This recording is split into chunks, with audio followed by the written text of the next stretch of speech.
Hey, Matt here. There is also a video edition of this interview on YouTube at Bash Pinball, and there's a direct link in the show notes if you want to jump straight there.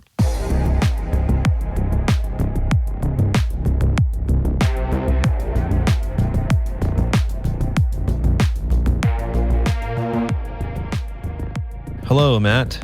Hello, Don. Look at this beautiful space. We have a drum set, a lute, a bass. Is that a We have lamp. is that a tambourine? That is a tambourine on a hi-hat. And a weird keyboard from the 80s. Oh, and I think that's a Is that like a Casio? So where are we, Matt? We are in our little... This is a studio. It's a real studio. It's a baby music studio, yeah. Yeah, so this studio is like part of our shop where we make stuff. Right now, we're making a podcast in here. Right. So the Shedcade is temporarily kind of down because you're waiting for some fiber to be installed. Yeah, there's not as many fibers as there should be, but yeah, the internet sucks at the Shedcade right now, and it was supposed to be fiberified today. But they lied. Most of our future videos will probably be in the Shedcade, and there may be pinball machines in the background instead of musical instruments, but this is still cool. Yeah, it looks cool. Yeah. So what are we going to talk about today? Today, we've got like a different sort of episode than the usual. I don't know what is considered a usual episode for us. Yeah. We like to switch it up, but this one's going to be extra different because it's an interview. Yeah.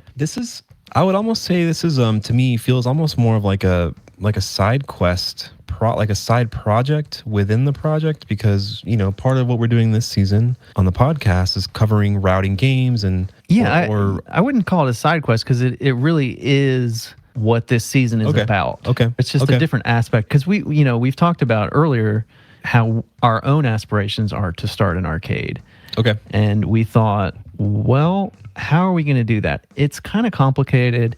It's confusing. There's a million different ways you can do it. Yeah. So what better way to figure out how to do it ourselves than to talk to other folks who are doing it and who have done it, who are trying to do it, who are in the middle of it. And we kind of happen to know a decent number of folks who are kind of in this process. And so we figured, let's talk to these folks and like get this information out there, like how different people are going about this endeavor of like routing games, routing pinball machines, building arcades. Right. So yeah, basically this is going to be like an interview type series where we're going to talk to different folks at different stages, starting halfway through maybe having owned an arcade for a couple years, to kind of get like a pretty broad range perspective of like what it takes to start it, to run it. Yeah. Okay. We're going to talk to people all over the country. Maybe we don't have anybody now, but maybe we'll find somebody in another part of the world that's trying to do it. That would be great. Side note, contact us if you're in, I don't know, Bangladesh and you're trying to start a pinball arcade or anywhere else. Like, it'd be cool to talk to somebody in a different country who's trying to go through the same process. Right. Totally. Because it is different everywhere. And every community and every place that you might consider putting an arcade is going to have completely different community, different types of populations, regulations, so many considerations. So yeah, we just want to make this information more readily available to folks so that everybody can feel like there's less hurdles to actually jumping in and starting an arcade. And I mean, selfishly, we're benefiting from this ourselves, because ultimately this is a dream of ours as well. Yeah, maybe find some like common pitfalls, common themes, common reasons why people do this. Yeah, it's like a little study. We really want to get into the minutia of how you do this instead of it just being like this vague, nebulous thing. Like, well, what's actually involved? What are the steps? Like, how much money does it cost? All these different things. There's so many elements to it. For this series, the episodes can be a little longer too, right? Yep.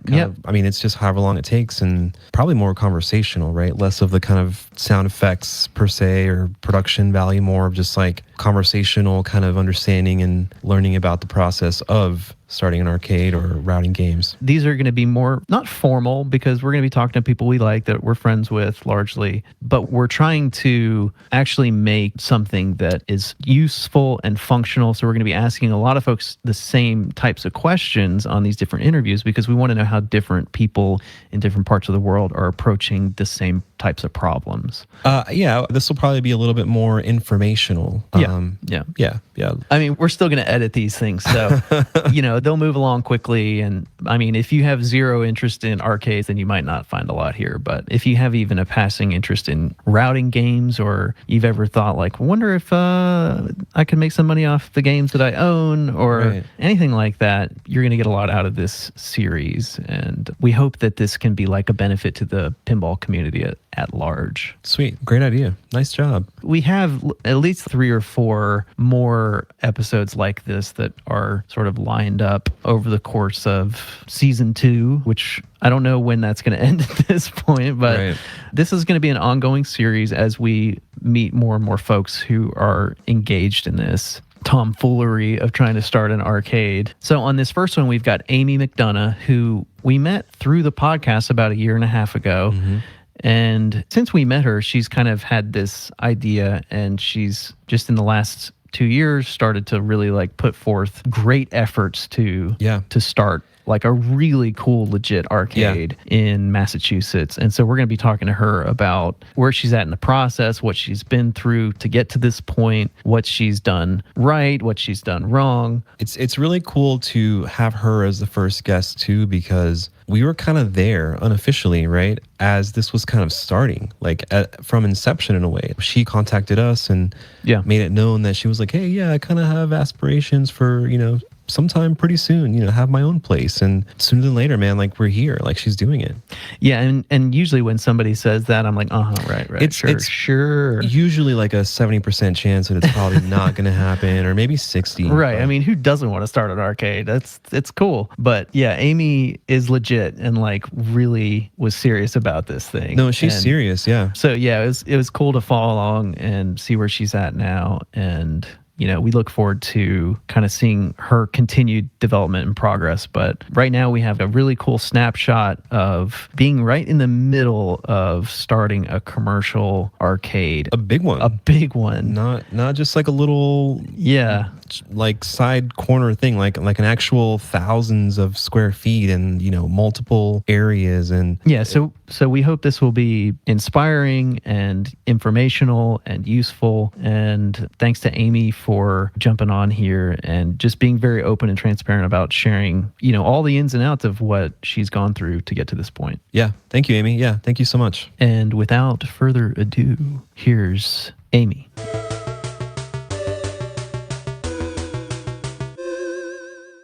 Amy, I'm really excited to talk to you because we've been basically emailing back and forth for has it been over 1 year? I think so. Man, I am so excited and so happy that we're finally doing this. We are actually chatting on the podcast about what you're doing, and you've been keeping us basically updated kind of along the way. And it's been really, really cool to kind of like just see someone doing it. And now, it's even cooler to actually have you here to talk about that. Thanks. So maybe, Amy, you can tell us, how did you get interested in pinball? That seems like the first place to start, right? Sounds great. I played a little bit of pinball when I was a kid, but it wasn't like where I lived in Ohio. There weren't like the kind of places where you can get on your bike and, go. They were too far away. I really got into it in graduate school when I was at the University of Vermont. I had done all my geology field work and I was supposed to be writing my thesis and I didn't want to. And I was going to the local pizza place a lot. And he put in 2 pinball machines, an Addams Family, because this was mid-90s.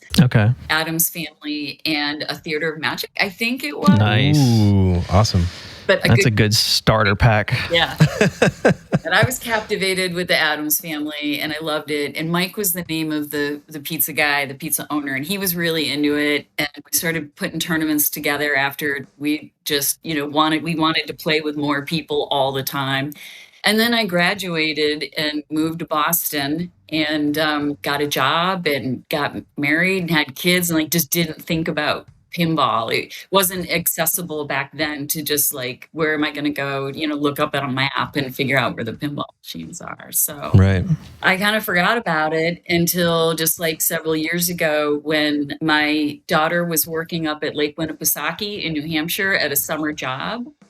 And she was working on an island. So she had 2 weekends off, and I got one and her dad got the other. It rained the whole weekend, and it was where Fun Spot is in New Hampshire, which is a really big pinball and arcades, got everything, indoor bowling, golf, and all kinds of stuff, with my son and my daughter and their friend. And I was like following them around like a mom does, like, oh, what are they into, And all of a sudden I was like, wait a minute, do you have pinball? Because it was all arcade. It's like 3 levels. I haven't seen any pinball yet. And they were like, yeah, you got to go upstairs in the museum. And I went running upstairs. My kids, 3 hours later, they're on the the PA being like, Amy McDonough,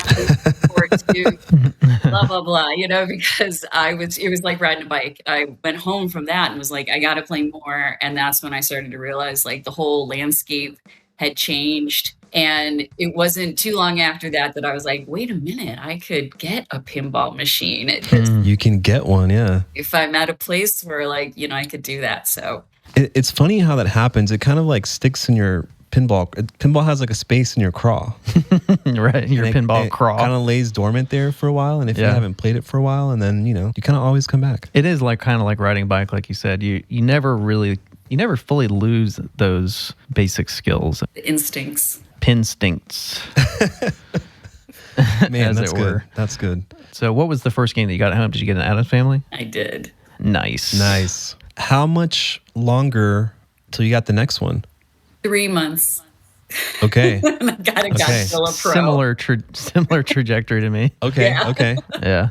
At what point did you decide, okay, these are not my games anymore. Okay, I actually want to make this more of a public thing? For work, I was going to New York and I had an office in Troy, and I wanted to play pinball with other people. And there was this local group at a brewery that was doing regular once a month tournaments on Tuesdays. So I started rearranging my work schedule. So I was there on Tuesdays and I'd stay over. Nice. Yeah. And it was the community that was like probably building that was making me realize how big pinball was compared to the super small scope of it that I kind of understood it to be. But it was through that I met the Albany Bells and Chimes, and then through them went to Pintastic. It wasn't too much long after that Pintastic happened, which is a Massachusetts expo. I went to that, played my first tournament. Everything I did, I was like, oh, it's bigger. It's even bigger. Oh my gosh, this is huge. And I was loving being a part of that community. There was a guy that I used to work with in the renewable energy business named Joe Bowers. He's awesome. He was just like, what is with this pinball thing in you? Like, I've known you for years and you're just talking nonstop about pinball all the time. And we were at lunch and I remember describing to him the moment that like really got me in pinball and was showtime on the Addams Family. When you get multi-ball and there's the boom, boom, boom, and everything's going crazy. Like I never experienced anything like that. And it set like a real goal for me that I always wanted to get multi-ball. And so I explained that to Joe and he was like, you clearly need to do something with this. And then it wasn't too long after that I think I emailed you guys. I was looking around for other ways to get more pinball. Figured out from my own travels around and playing pinball in clubs and bars and different places that I felt like food and drink were really important. And that I wanted to be like, if I was going to do an arcade, I wanted that where I went. And if I was going to do it, I wanted to be able to provide it. So the biggest revenue driver in liquor and drinks is liquor. So I knew I was going to have to do something along the lines of a bar, or I wanted to. And so that gets to, in Massachusetts, liquor licenses are available for towns based on a per capita calculation. So I live really in the middle of nowhere. Northampton has like 30,000 people, and Amherst up the road is equivalent in size and has some colleges in it. But otherwise, most of the towns out here are pretty small, and there weren't any liquor licenses available. You can also buy liquor licenses. Like there was a bar that closed down in Northampton, and their liquor license was for sale, but it was like $100,000. So that's non-starter. Northampton is really popular, so people are waiting in line to try to get liquor licenses, and they can sell that pretty well. So the whole time I'm trying to work out or I'm trying to figure out where are their liquor licenses. I'm also working out that, I want a big arcade, and I want, food, and I want a bar. So I think I need something like 4,000 to 5,000 square feet. And now where's the per capita and an available liquor license? And where is there a space that big? And that really narrowed it down to just a few locations in the end. Yeah, and so I'm curious because we've looked into beer and liquor licenses in North Carolina where we are.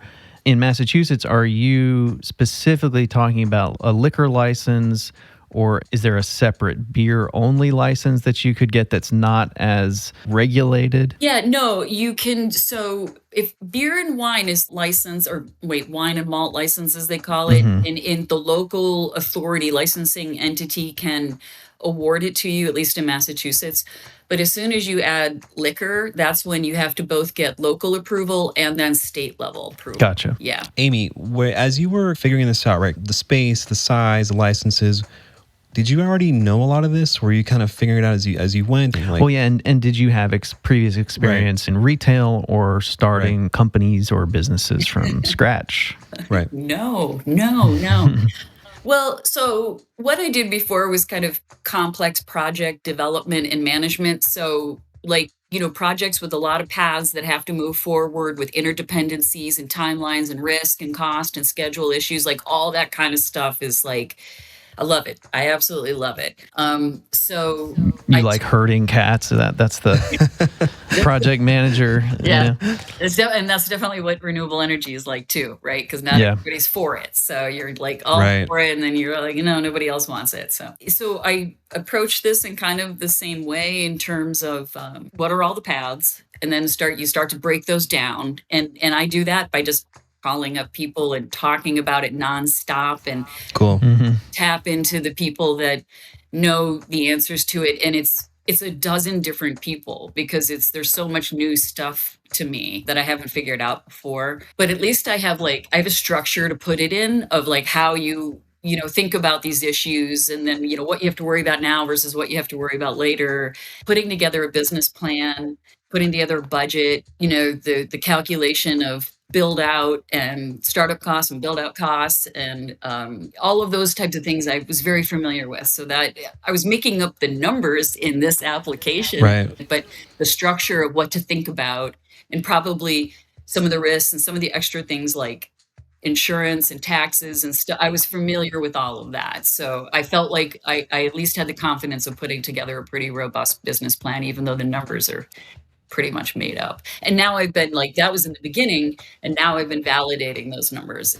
Are you using some project management software or some tools to help you kind of organize this project? I am. I'm using, I think it's called ClickUp. It's a free software online that just allows you to put in all of your tasks. And the most important thing is it has interdependencies. So you can put in dates, you can put in what's related, what can't start until you get something else done or whatever.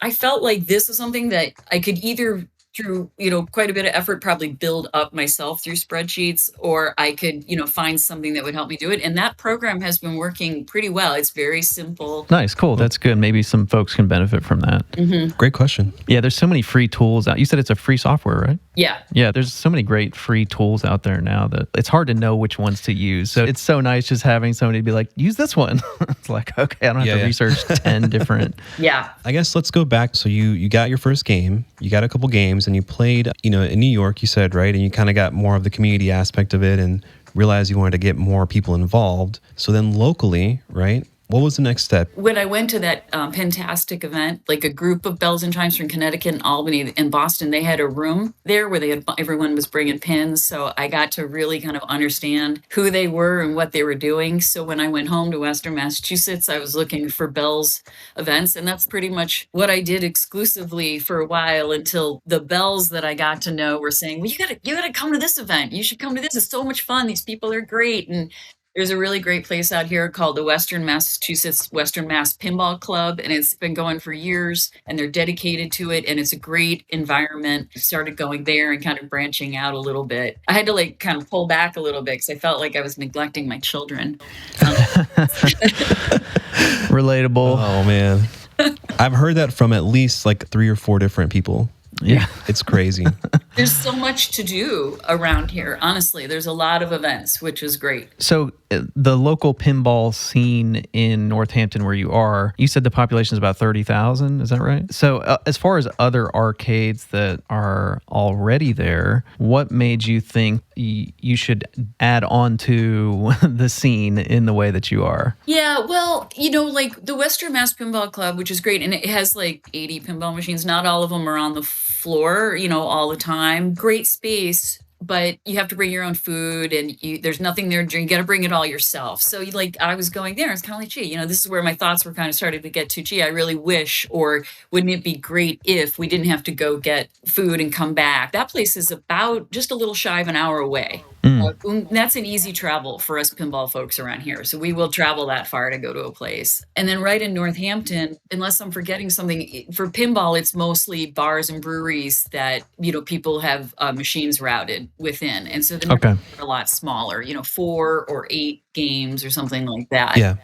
It's like a typical bar first with pinball machines. Yeah. So in that area, so there isn't really like a dedicated pinball space. It's pretty limited. Yeah, That's right. There, you can go up to Vermont in Brattleboro in southern Vermont, and there's a guy up there, Gravitate. He's got a pretty cool space. But there's nothing kind of right where we are, and there's nothing in what we call the 5 college area. So there's 5 colleges right around here, and most of them, including the University of Massachusetts in their Amherst location, which is a pretty big campus, is up there in Amherst, and there's nothing really up there. Even the places that there are, I would be frustrated sometimes the quality of the games because it's restaurant first, for kind of like, what's the point of playing these games, Yeah. If the games aren't set up and maintained well, it's just kind of a bummer. It's really like a novelty, I think a lot of bar owners don't even understand the actual value and the community behind pinball. I think it's just like put something in that corner and maybe people will play it. I don't know. Yeah, I don't think I mentioned, but eventually I did leave my job and I started working on this full time. And an arcade did open up in Northampton, and it was 8 pinball machines and video arcade games and some console gaming and stuff like that. And it's great that they're there. They have an awesome Stranger Things premium. If anyone wants to play it there, I want it. Wait, since you mentioned it, let me just put this out there because I need to put this out there. I want a Stranger Things premium. Really? It's on my wish list. I actually, that's the game that I want the most right now because my kids are super into Stranger Things. Well, the new season, and I'm like, maybe I can get them into pinball because I've been trying to find like that one game that might actually get them into pinball. So I'm just putting it out there. Like if anybody wants to send me a Stranger Things premium, loan me one, give me one for half price. I'm just putting it out there. Okay, you may continue, Amy. Thank you for bringing up Stranger Things. Universe to get it back, Matt. That's funny. I get it totally. You gave me the window. I had to take it. So thank you. That's right. So, but the thing about too, like, and actually then since then, I found out that there's another town close to us named Turner's Falls. And there was a place there called Mystic Pinball before COVID. And I think kind of COVID impacted them. And they're now reopening. I want to bring this all up because there's not enough pinball. Like even if there was a place like down the street, I think I would still be doing this. And one of the great things about talking to everybody about it and, walking up to the owners of Gamecraft in Connecticut and the guys that are doing pinball at Almost Famous and all this kind of stuff and saying, how do you do this? And why do you love it? And is it sustaining you? And where are you going to go with it? And all that kind of stuff is I've gotten to know people. And where we live in Massachusetts, there's this Route 91 corridor that goes up through Connecticut and up through where we live and all the way up to Vermont. And there's a ton of pinball places if you were to hopscotch all the way up the place. And so I have visions of a pinball passport where promoting each other, like Danny's Mystic Pinball, his games are older. And he likes a different era than like I'm really focusing on. And the vibe in his place has got a music focus, which I'm really focusing more on the arcade feel, like bring your family, bring your kids, that kind of thing. So we're going to complement each other. And I think we can all complement. That's awesome. Right? We could like set high scores and you got to go over here to get it or play this certain game that's only over at this other location. I love that idea, Amy, like a pinball crawl. You know what I mean? Yeah. It's cool. Yeah. That's cool. You should do that. I'll be the first one in line to do it. We should all do it. Yeah. We should do like the pinball crawl event. Yeah. In your arcade. That sounds great. Right? Yeah. So what I wanted to know too, you started kind of accumulating games. Let's say collecting games. So which came first, the accumulating games or actually getting the lease on the space? Oh, I had the games before. Right. Yeah. Well, that was my next question. You are routing them, right? Is that right? Yeah, well, yeah, I guess, yeah, I am. Technically, I have some games out there right now. I've lent games to friends because I think somebody said earlier something about just like a sentiment of wanting the games to be played. Like, I feel that very strongly. Like, I'm going to be putting some in storage in a little bit. And it breaks my heart that they're going to be alone there. And yeah, old storage location, so, and then when they should be played. But I would say, thinking about this conversation, I was reflecting a little bit on mistakes, and this is probably one of the first ones, was like going on a pinball buying spree before I had a location. I was working with a friend of mine who's in pinball, and they had developed a pretty good criteria for how to think about what's a good game, what's a bad game, just few simple steps of looking at it. And it was always, in the end, the fourth item is it a good tournament game? Will it throw people off to have it at a tournament? And I was always kind of a winner. There was a lot coming on the market over the last year, and he was always sending me, this is a great game, this is a great game, this is a great deal. And I'm like, you're right, it is. And I wanted to play that game. It was expanding my own horizons massively. So anyway, I ended up buying, in total, I have 56 pinball machines. Wow. And I'm not going to be able to fit that many. Unbelievable. Yeah, that won't even fit in the arcade. So, I mean, if I want to do some arcade games, like video arcade games, probably a 75-25 split pinball to arcade games. But it affords a lot of opportunity, actually, with the arcade to potentially function as a sales floor, right? To put games out there that we own, we've refurbished, or we've shopped out, and we want to turn them over. So I expect to have some turnover like that on the arcade. Cool. Yeah. Once you're up and running, do you plan on kind of rotating through your collection of games and adding stuff? Yeah, and I have someone that I'm working with who also has games, and so we're kind of viewing our game collection. And he's located down in Providence, Rhode Island, which is a hour and 45 minutes away. So when there's something that's old to me now, I can send it down there and it's like new down there. At games, like he has a sorcerer that I want to get so badly. It's Chris Cardacy Pinball Services. I don't know if I'm allowed to drop that, but Sure.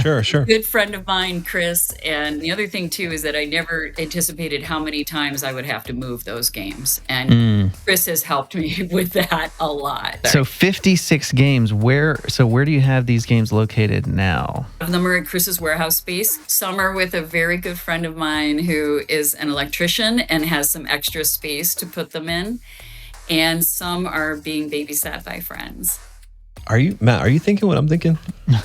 I know. I just want her to tell me where they are so I can go rent a 18-wheeler. And exactly what I was thinking. I got some right now. That's so funny. Long story. They're available to good friends. Yeah. They take up a lot of room too. Like, you don't really think about it when you have one or two. It comes quick. Like, you run out of space pretty fast. Yeah, it's like 10 square feet a machine, not including like being able to walk around them. Right. So go back a little further, like, I was talking to everybody about it all the time. And I went down to this club that some guys had started, down in Springfield. It's like 40 minutes away. Started talking to those guys about my plans.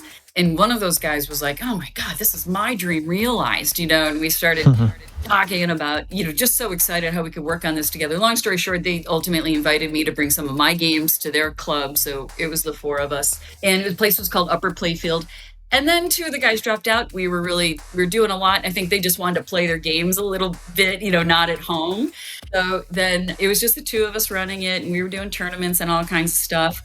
And I had moved more games there, and it was going real well. And then my friend just had a couple strokes of bad luck where he broke his leg and lost his job, and when layoffs were happening, earlier this year. And he was like, I kind of can't do this. And at that point, we were doing what's called the New England Pinball League, which is a really big, it's like over 40 locations in New England. And we were doing Monday nights, and we had a pretty solid family of people coming to play, plus new people coming all the time. And I really wanted to keep that going. And that was ultimately how I ended up moving it to the house. And then I held 2 seasons here at the house. It ended up being a lot. Amazing. What's the parking situation like? At the house? Yeah. I happen to I'm have trying to imagine having... I have a long driveway. Oh, long driveway. I told people they could park on the grass. So people would just like park in diagonally. And I mean, I would be getting like between... The most I ever had at a tournament was 28 people, I think. But league was like 12 to 14 to 15 people. And tournaments were, 15 to 20 people. Stuff like that. So that's a decent chunk of people to have at your house. Yeah. Man, when pinball calls, you answer. And you certainly answered, Amy. Yeah. That club, the upper playfield, was in this old mill building. It's like confined.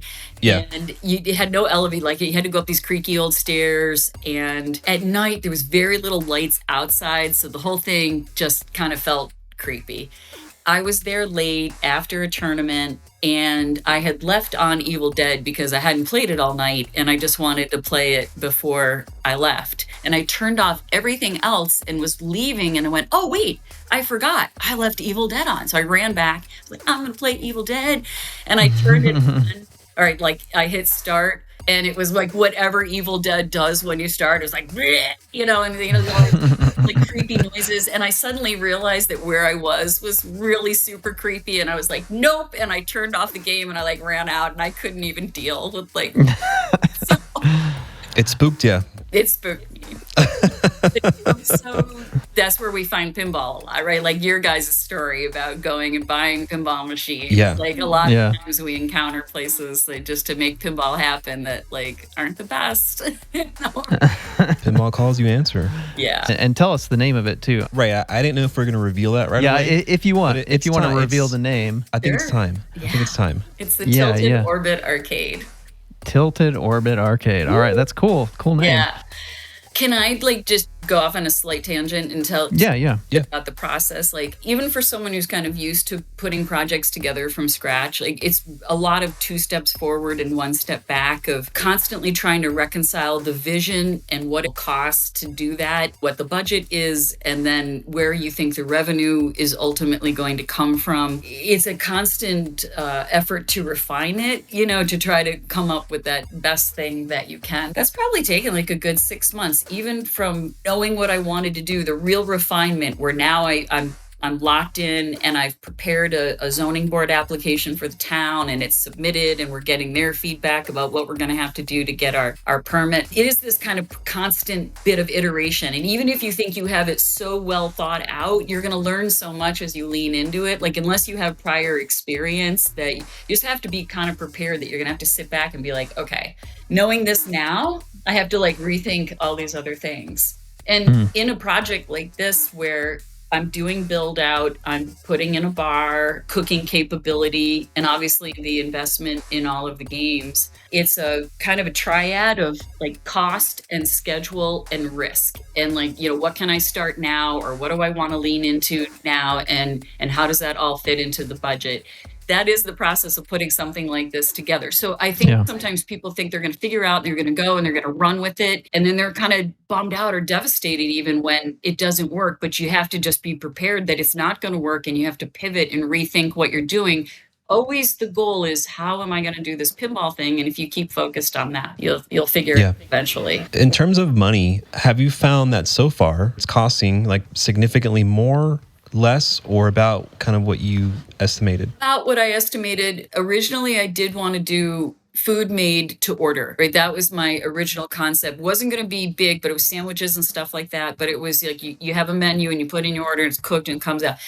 I couldn't do that. The cost for the kitchen just eclipsed the cost for the bar, but doesn't bring in the revenue that we expect the bar to bring in. So I had to just really lean into the bar and kind of minimize the food, thinking that later on I'll figure out what we can make work if we need to, right? The space that you're leasing does not have a commercial kitchen currently. The space that I'm leasing is actually an old, it was a supermarket, like a local kind of supermarket. It has 3 bay sinks and grease traps. So that's Okay. actually a big step towards the components of the kitchen. But no, other than that, it doesn't have even the equipment that was there is gone. So you would be having to basically finance all of that stuff from scratch in order to be able to cook kind of on site. And Yeah.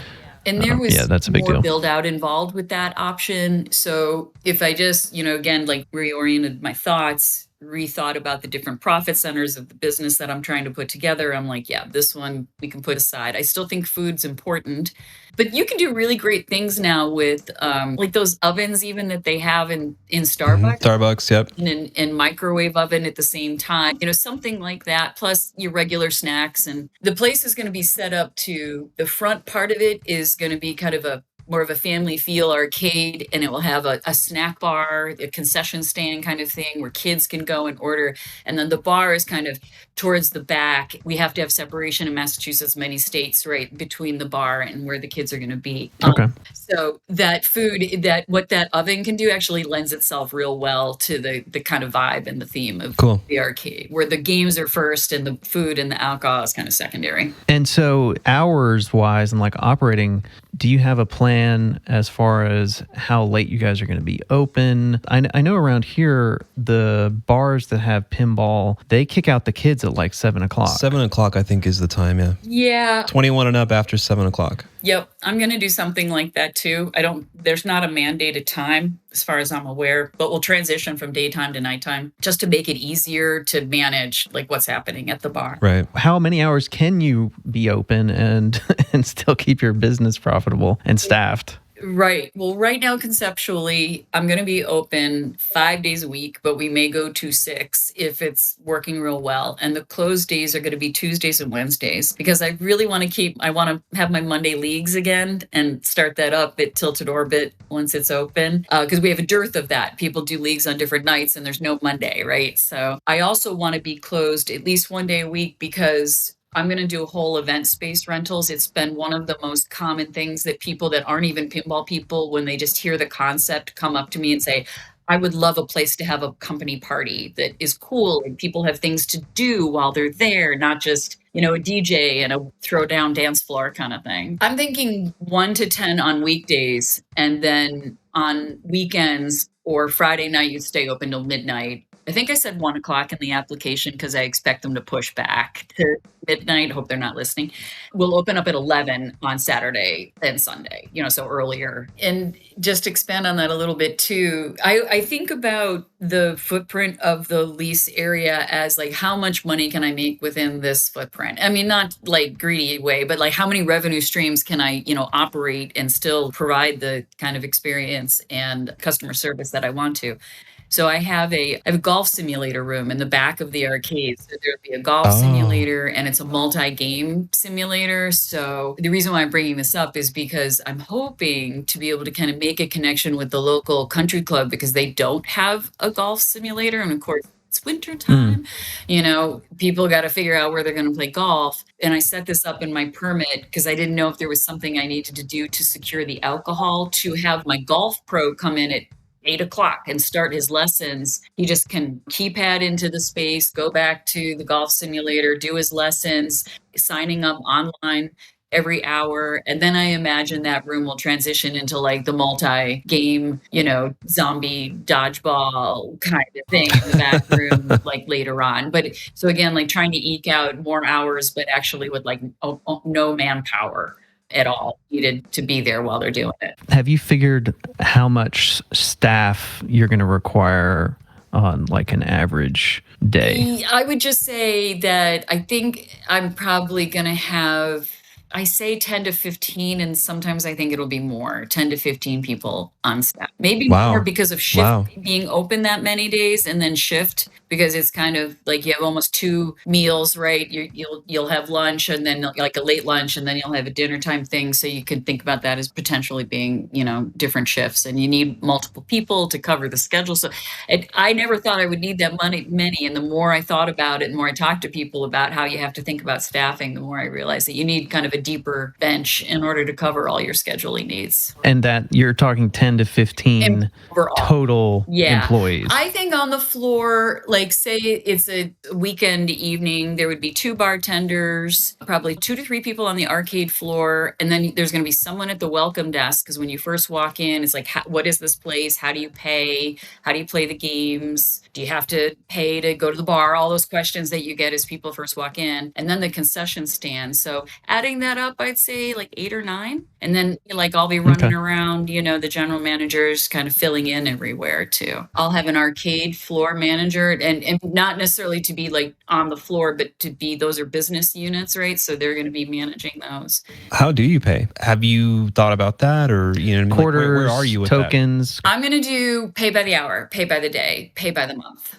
So you can pay for it. I've been thinking about 8 sessions is like the right, or 8 visits is the equivalent of a 1 month. And then you can bring a friend twice for free, or like little that you add on to it. Like a membership. And every game is on free play. Every game will be on free play. I will say that one of the hardest decisions, and I have been researching this for months, and I feel honestly no more equipped to make this decision now than I did before, is what's the pay to play system? Is it RFID? Is it simple Teflon wristbands? Is it, or Tyvek wristbands? Or is it something else? Is it a card that stays? Is it a wristband? How are you going to do this? And especially early on when we were thinking about this, how do you manage people only playing for 1 hour?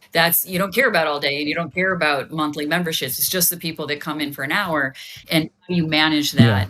And wanting to avoid what I have heard consistently is a bad situation to get into, or if you can avoid it, is the tapping customers on the shoulder going, hey, it's time. Time's up. And that type of, that's not the vibe I want at all either, but I do want to kind of manage that part of it. So I have been doing research on different systems, and I have spreadsheets of different, like, what's my criteria? What do they offer? And I still don't feel equipped to make the decision. But when I went out to Chicago Expo, the last day, I went to a seminar where I can't remember the title of it, but it was basically, you want to be an operator, like you own a couple games and you want to be an operator kind of thing. And it was a panel of 2 guys and a moderator. And the 2 guys had just like, for kind of little hyperbole, had amassed empires by buying routes and buying arcades and vending and video and vending and arcade. And one guy kind of had that kind of empire, and another guy had become a distributor plus routing and stuff like that. And they introduced the concept of the Amusement and Musician Operators Association, AMOA. And one of them was the president, Bob Burnham is currently the president. He was on the panel. And eventually someone asked the question that I had of like, how do you know where to go? You either have like, incredible hardware costs or fees later on that you have to pay the company. And you're talking about a card system type of thing. Exactly, the RFID system. But, and then there's this question about server architecture. Is it cloud-based? Is it hybrid? Is it local server? All these different things. Like I said, I've been researching it like crazy, and I don't feel any better off. But now Bob Burnham, that guy who is the president of the AMOA, we're in contact with each other. Nice. Because he's basically, someone did say, how do you decide? And they were like, talk to us afterwards, because we basically have acquired so many different systems that we can kind of talk you through, maybe steer you towards ones that work for you. But I am talking to Scorbit right now. We'll see. Just preliminary conversations because their timing and my timing with the Scorbit, 2.0 that they're coming out with. I know that Scorbit has like score tracking, right? But does it also include some payment system built into what it? They rolled out at Chicago Expo is kind of their next generation, which is now incorporating a tap pad and an app on the phone, and you tap in and it works with different types of payment systems, including like the pay by the hour or pay by the day type approach that I want to take. Cool. And I like it because one of the ways that I want to really get people, or I plan on getting people into this place, I want it to be a pinball player's arcade. And I feel like one of the ways to keep people coming in is to have a very full and consistent calendar of events, where there's IFPA events and there's non-IFPA events, but there's kind of consistently like a fun tournament on Saturday nights or a bells tournament on Thursdays and, things like that. And I like the Scorebit because you can, with that platform that they have already, you can set up these kind of running tournaments that are running in the background all month, that people are just coming in and contributing to the ante, Yep. and contributing to the pot. Having tournaments is great, but you have to have people to run them too, which is like, and I don't know if I'm going to be able to just, rely on staff to do that, or will I bring people in? I would love to bring people in and expand the culture in the community to include like tournament guest hosts that are there doing their special kind of tournament, like Electric Bat does, with Chewy's. I can't remember what it's called, but I always hear about it. And I'm like, I want to go, but they're in Arizona. Yeah, well, actually, one thing that we didn't talk about is maintenance, game maintenance. So what are your plans as far as fixing games, keeping them up and running? I know we talked a little bit about, it's important to have these games playing well. Having them play really well is like my number one priority for the arcade, is growing the reputation of being, a place that has reliably playing games. Because I do have an excess of games, I will have the luxury of, if it's a game that needs a longer term repair, and the space actually has a storage room as well that we can work on games, I'll be able to swap out games. So that's actually pretty cool. But definitely the arcade manager is going to have to be technically proficient. And then Chris from Cardacy Pinball Services is kind of, even though he's down in Providence, he's kind of acting as a advisor for anything that anyone on the floor doesn't know what to do, and collectively we'll figure that out. Hopefully we'll be training people too. I mean, there's so many things that I want to do with this space, of like teach people how to work on their own machines. But I'm glad that you brought up the maintenance. Like, maintaining the games themselves on the floor is going to be really important. We're going to be refurbishing machines and selling them. So, leaning into that. But my own experience with distributors has been that servicing games, it's been hard to find people. So we've been talking a lot lately about how we can lean into the service department to actually have it be a stand on its own kind of like little business unit, where, we have enough people on the team to be able to do house calls, to maybe even wrap like service packages around the games that we sell, whether they're used or new. But certainly like maintenance for people, 70% of pinball, what are they saying now? 70% of pinball buyers are home buyers. And a lot of people do know how to work on machines, but a lot of people don't. A lot of people don't, yeah. So that's something that we're really going to lean into and try to stand out as like, if you want to figure out how to get a machine fixed. I actually just talked a guy out of selling me a Shrek the other day, because can I sidebar and tell you this story really? Sure, this guy posted yes. on Facebook Marketplace a Shrek. It's on my wish list, a Shrek for $47.50. And and I was late to the game. Chris kind of made me aware of it, and I reached out to him and I was like, man, I will just pay you $47.50 for that. Cool. So I told the guy, reached out, said, I'm starting an arcade. And he picked me. He said a ton of response, but he said, I love the fact that it would go to an arcade and get played. So we finally get on the phone and we're talking to each other. I'm like, what's going on with the game? And then he told me that he basically was saying, I don't really know that much about how to fix games. And so I think it's this, but this is what's going on. But I bought this thing in 2008 and my son played it, and my son's got the high score. He's telling me all these stories about it. I'm like, Mike, you don't want to sell this game. And he's like, I don't know if I want to sell this game. And I was like, you just need someone to fix for you. Yeah. And I know someone who, and now he's in touch with Chris, and he's going to get the game fixed and he's going to keep it. And he said, you'll always get right of first refusal. And I was like, you're coming to the grand opening of Tilted Orbit. And I made a friend, even though I didn't get a Shrek. But so he needed to keep that game, Thank you, Amy. Yeah. Thank you. Here, I want to shake your hand, but I can't. You're awesome. See, this is what we need, man. Like, people like you, I swear. I was going to say something too. Listening to like all these ideas, all the kind of like the goals that you have, Amy, in like 10 years, dude, I see Amy as like, I don't know, a pinball, like Empress.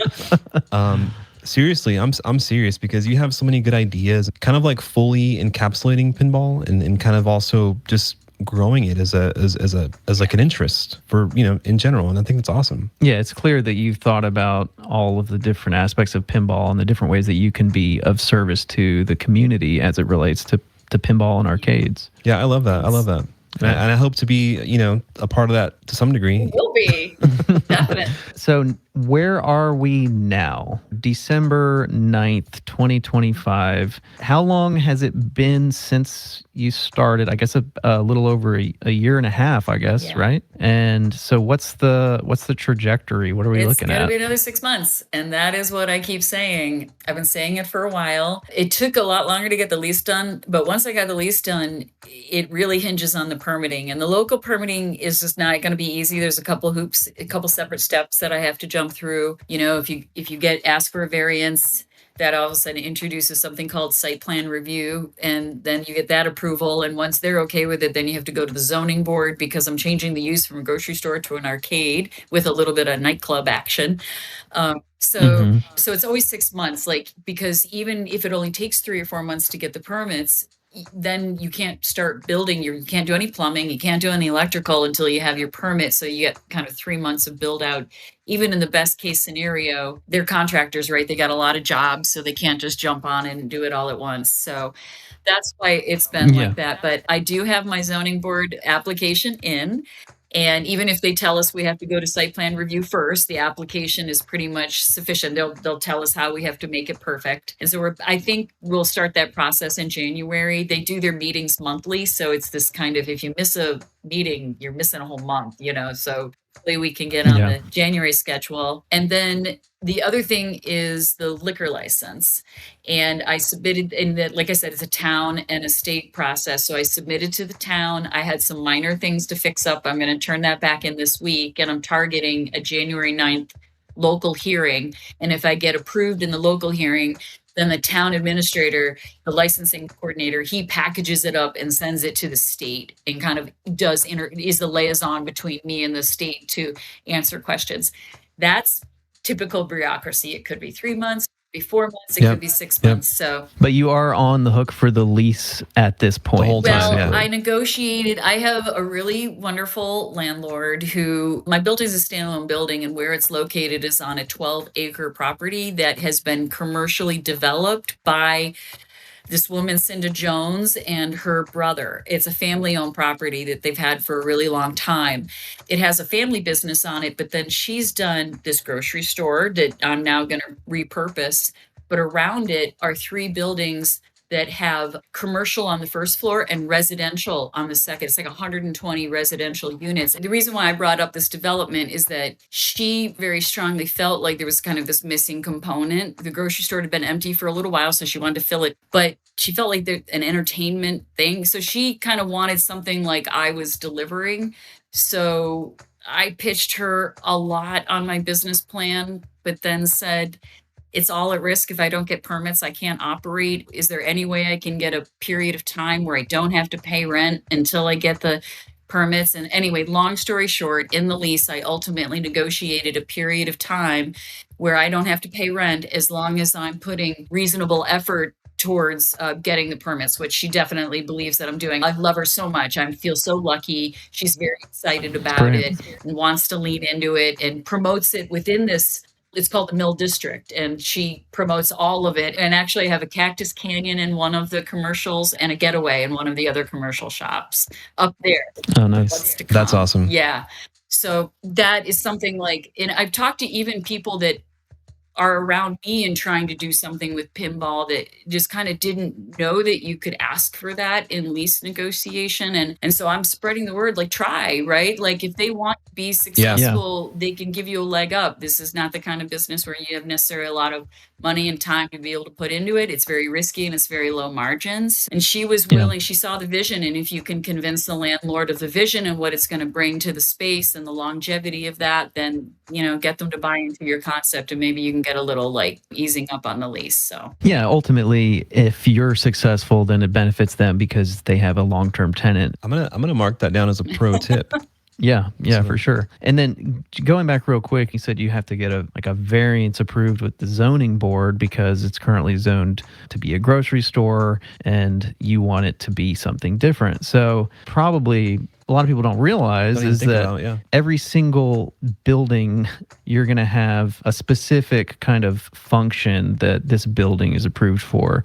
That variance process can be pretty involved. You have to put it before the board, then you probably have to make sure that none of the surrounding residents or businesses are opposed to the thing that you're trying to do. And yeah, that can be quite a process. Yeah, a couple of the things involved in that permitting process is, yes, there's a public hearing aspect to it. So eventually we'll have to put a notice in the paper and send letters to all of the abutters of the property and ask them to come to the public hearing and talk about why they support it or don't and what their concerns are. Mm-hmm. When the board comes up with things that they're concerned about, be prepared with answers or do your best to answer solidly on the fly, and then ask if it can be included in your permit approval as a contingency. So you don't have to go off and come back another month later with your brand new plan. You say, look, I'm going to do this, I'm going to do this, I'm going to do this, and I'm going to do the best of my ability to answer this and satisfy the town. Can my permit approval be contingent upon me agreeing to do this? And then they say yes, because they'll give you your permit to go make your changes, and then they finally won't approve it if you haven't made them. So they feel protected. So that can save you a month or maybe even more. Yeah, great tip. The whole permitting process has got to be one of the trickiest things for somebody who's never done anything like this before. And just one of the other things that came up is occupancy. Is this real? The whole thing with zoning is, well, what is your building set up for in terms of your sprinkler systems or lack of? How many people can you fit in it? And is your new use going to accommodate that, or are you going to be busting at the seams all the time? And then what does the fire department and the board want you to do to manage that?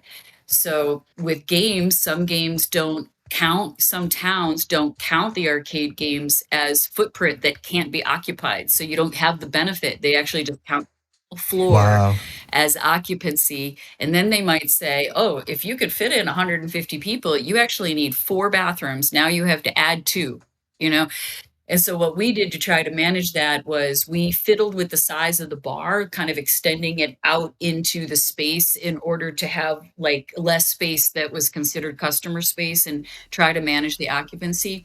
The town did mention to us that they have some questions. I have a meeting with them on Thursday. And I think it's about like, how are you guys thinking about occupancy? How did you come up with your numbers? And hopefully they agree with us, just because managing occupancy can be, do you have someone at the door now that you have to hire to kind of count people going in and out, or can you convince the town that, no, the way this is set up, you really can't fit more than that many people. So as long as we do X, Y, and Z, everybody's covered from a risk perspective. And then I'm sure the town is also concerned about any related traffic and parking and all that stuff is always a big issue with zoning changes. Yep. They actually did bring up the potential to have to do a traffic study, and I was like, oh god, wow, oh man, yeah. There's a $15,000 you never get back. I have a permitting background. I did renewable energy systems, but I do know a little bit about standing in front of boards. But I don't want to kind of take credit for figuring it all out, because I did have the benefit of having a little bit of experience.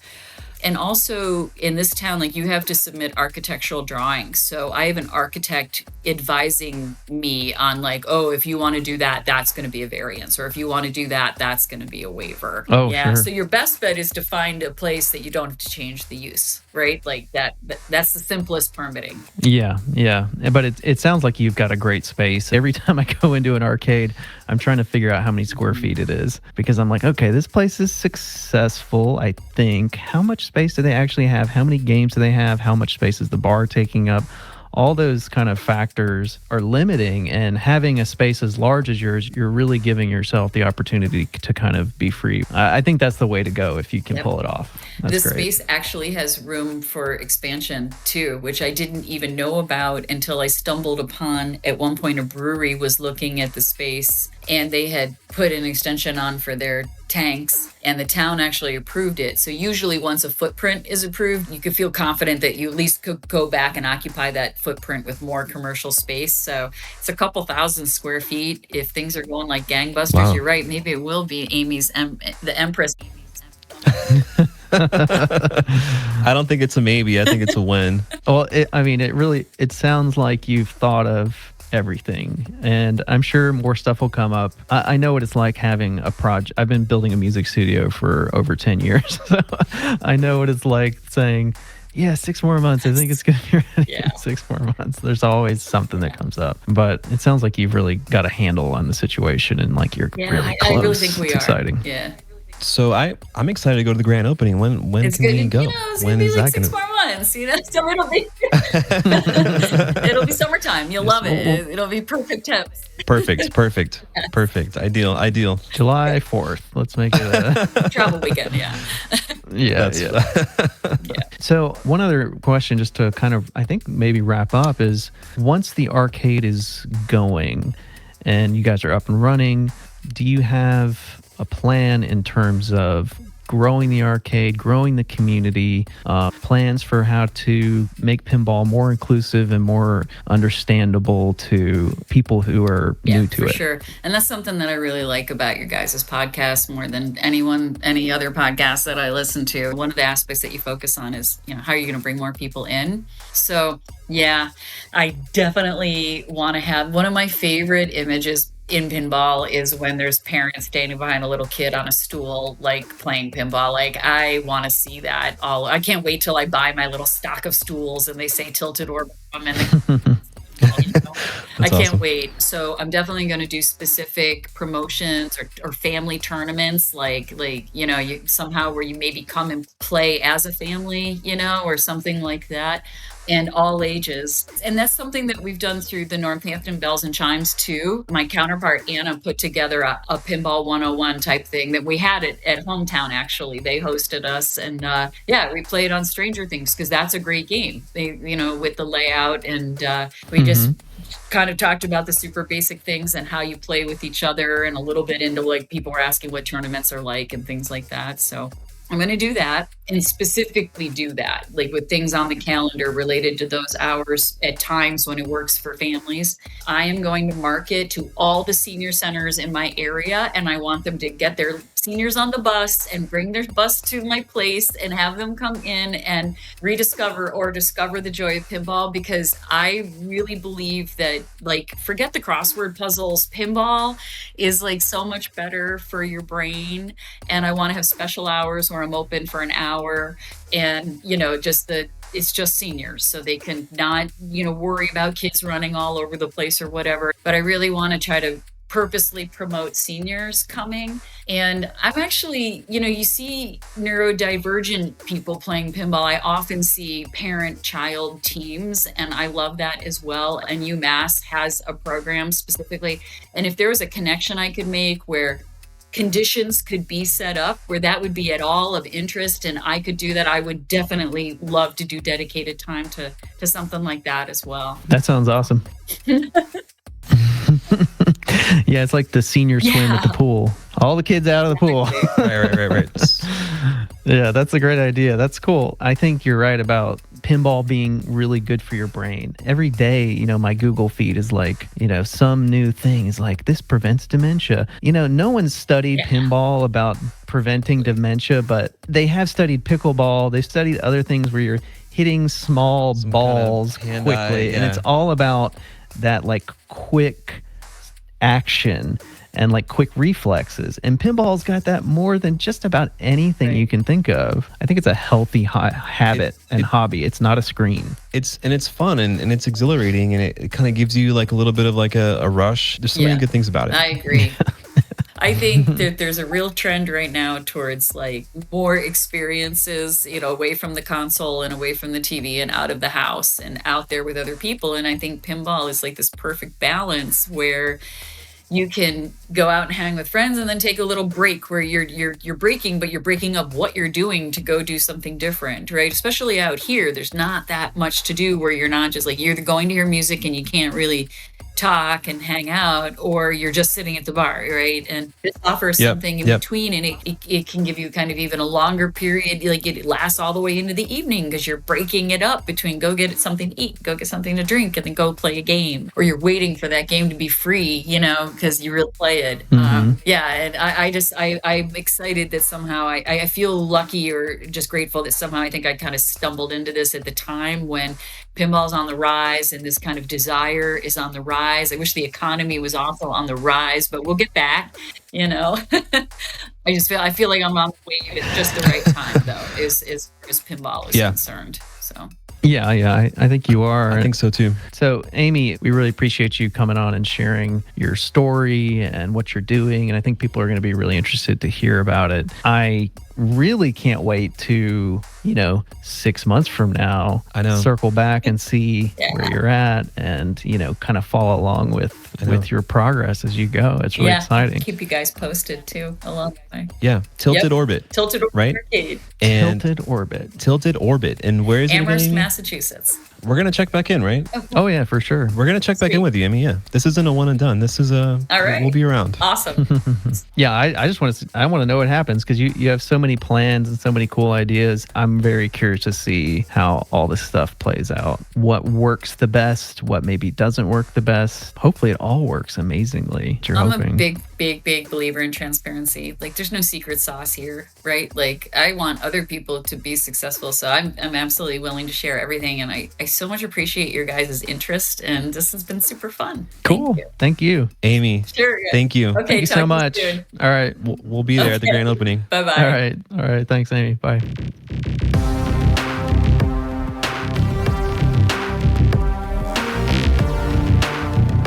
Leave this territory now.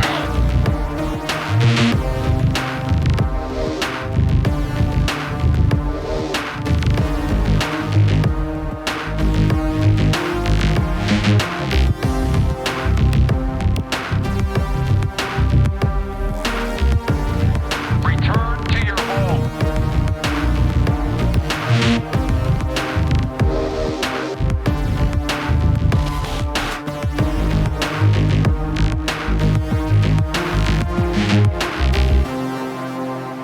Evacuate all personnel.